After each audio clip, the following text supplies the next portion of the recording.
Mereka kini dikenali sebagai hero Tasik Biru selepas menyabung nyawa untuk ibu dan dua anaknya di Kundang Selangor tengah malam kemarin. Kami berdiri. Wira tak pernah rebah.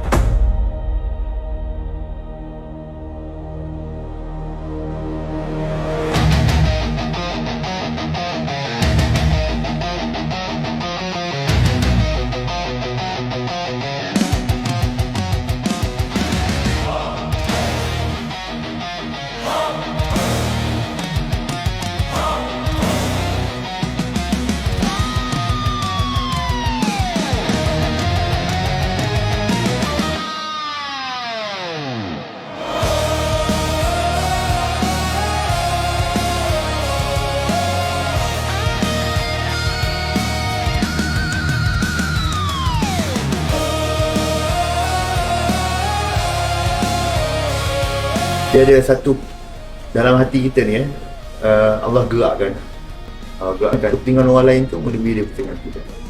Kalau kita fikir soal masa ketika itu kan, bahaya ni, percaya korang tak akan terjun, korang akan tunggu bomba dan sebagainya.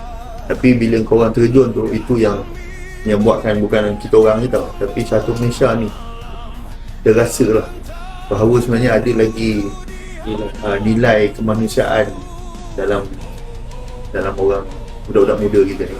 Diselamatkan tu bak kau tenggelam sekali dengan kereta tu. Jadi tapi disebabkan atas dasar kemanusiaan, tak fikir pun sama ada orang tu orang India ke Cina ke Melayu pun kita tak fikir pun dalam tu.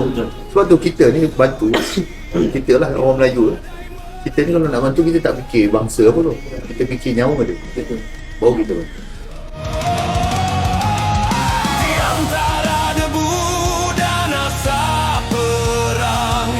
Suara tanah